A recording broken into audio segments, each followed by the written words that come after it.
Hello, my name is Chynna Haas. I'm founder of the Working Class Student Union at the University of Wisconsin-Madison and founder of National Working Class Student Union.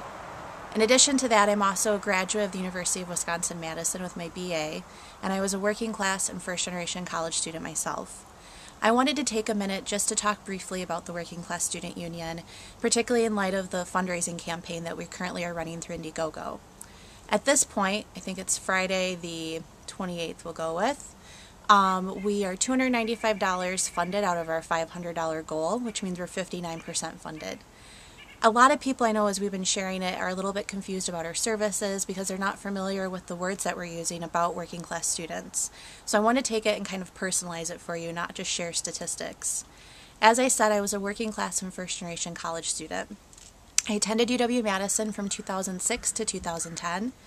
When I went to UW-Madison, it wasn't a school that I was recommended to go to necessarily through counseling and everything in high school. The path that was more appropriate for me, based on people in my life advising me, was to go to the University of Wisconsin-Whitewater and become a teacher. And that was something I was really passionate about and thought that I really wanted to do with my life. When I was a senior in high school, though, I had the opportunity to do a visit day to the University of Wisconsin-Madison. And I went there and I was just taken aback by everything that I saw.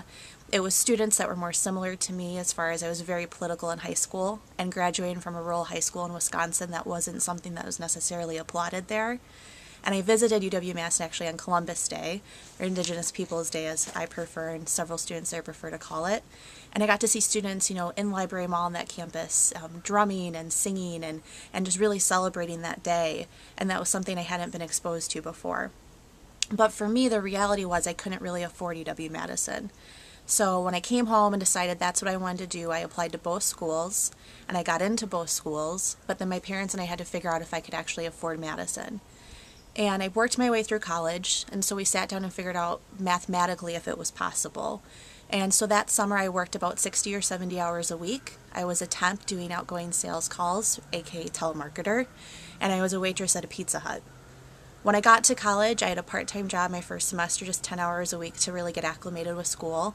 That wasn't enough money for me to be able to really afford college. I ended up working an additional job the next semester, and so I was working with a student organization. And then each subsequent summer, I'd work 60 or 70 hours a week between 2 or 3 jobs. And during my academic year, I would work about 2 jobs, working anywhere from 20 to 40 hours a week, depending on the position, plus volunteering. There was other things that I encountered while I was at UW-Madison before I founded Working Class Student Union, or WCSU as we call it.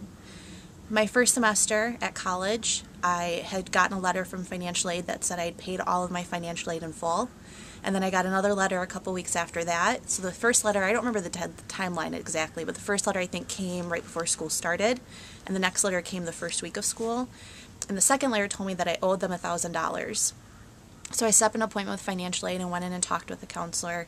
And she was on her computer and she's typing away and she goes, "Oh, never mind, you owe us $1,300 and you need to come up with it in the next few days or we're not going to be able to let you actually stay a student at UW-Madison." And so being a first-generation college student, that wasn't something that I really understood what the financial aid issue was, the process of financial aid. I asked the counselor to show me where in my application I had gone wrong, where in FAFSA I had filled out incorrectly, and she refused to. So I called my parents completely in tears, trying to figure out how in 3 days I could come up with $1,300 to stay a student. My parents were able to dip into some savings that they had that was meant for retirement and loan me the money to be able to pay the bill. So that kind of, I think, set up like my mistrust of some of the financial aid things. My second semester, I was a student, I received a grant that I hadn't previously received. And so I went in just to make sure that wasn't going to mess up my financial aid. And jokingly, it was suggested to me, jokingly or haphazard advice, whatever you want to take it as, but it was stated that if I got pregnant, I would get more financial aid. And so that was something that, again, really set up for me that financial aid wasn't a resource that was useful to me. I needed the money, but the people who were there weren't necessarily the most helpful people. And so I just felt like maybe I did something wrong, that as a student, I wasn't understanding things. I wasn't really connecting the way I should be connecting to higher education. Additionally, I was in a first-year interest group my first semester at college, and it was about race and ethnicity in the Americas. Our last discussion of our sociology class, we started talking about what if affirmative action was class-based instead of race-based. And I was in a room with people, 20 students that I connected with all semester through 3 classes we had together. And they started talking about how those people, and by those people they meant poor people, they meant working class people like myself, and they started saying those people don't belong in higher education because those people wouldn't know how to use the library system or the buses. And I think that for me was really the first time I started to realize that maybe I didn't fit in and that there was something potentially wrong or different about my identity. Additionally, this whole time I'd been dating someone who came from a very different economic background than I did. He was from a very wealthy school district in a very wealthy part of the country. He had Colin Powell speak at his high school graduation. I had 63 kids in my class, and we had the superintendent of the district, I think, speak, and the board president. So we're a little bit different, and this boyfriend ended up giving me speech lessons, basically, because he told me I spoke incorrectly. I didn't say bagel and bag correct, and that was a problem, and people wouldn't take me seriously. He told me, too, that he didn't want me to be embarrassed by what my parents did for a living, and so I shouldn't talk about it. And he told me if I just didn't think about my class background that it wouldn't matter. So the reason I'm sharing all of this is because this is the stuff that I went through my first year at college. It's not unlike the things that students all across this country are going through their first year and first semester at college. I had a lot of friends that I started with, some that were in that interest group with me that also were first generation and working class students and poverty class students, and there's a handful of them that dropped out. And that was one of the most challenging things for me, was to have these people I was connected with and I was friends with leave college. And that's something I don't think necessarily everybody in this country needs to go to school, go get a 4-year degree, go to do whatever. I think everybody needs to do what's best for them. But I think if students want to go to college, they want to get a 4-year degree, they want to get a master's, they want to do whatever it is they want to do with their life educationally, that they have that right to be able to do that. And just because someone in their family hasn't done it before them should not be a barrier.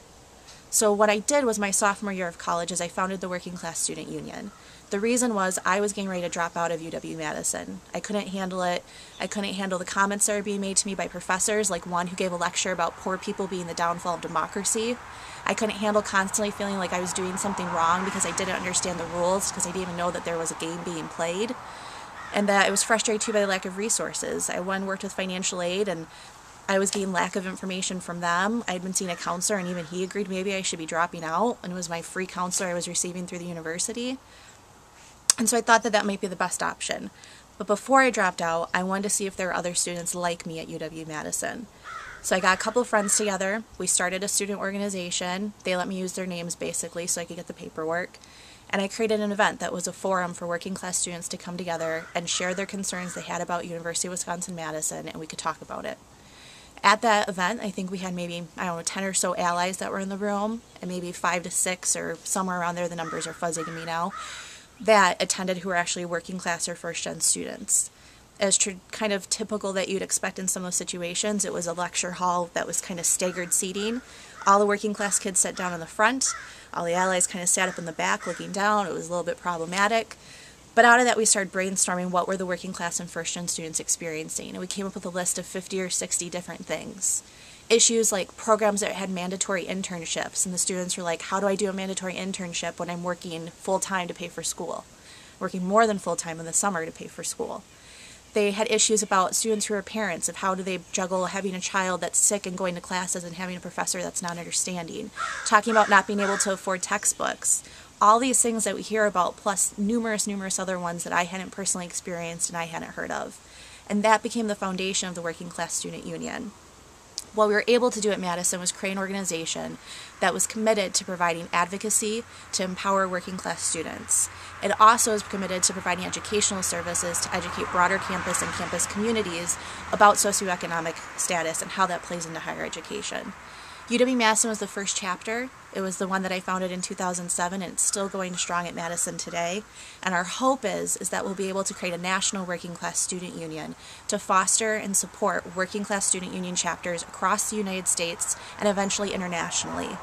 And the reason being is that working class students, poverty class students, and first generation college students deserve the opportunity to be educated. They deserve the opportunity to go to college, to not be harassed, to not face discrimination, and to not be basically systematically excluded from the school because they don't understand and have the cultural capital that other students do from middle class and upper class backgrounds.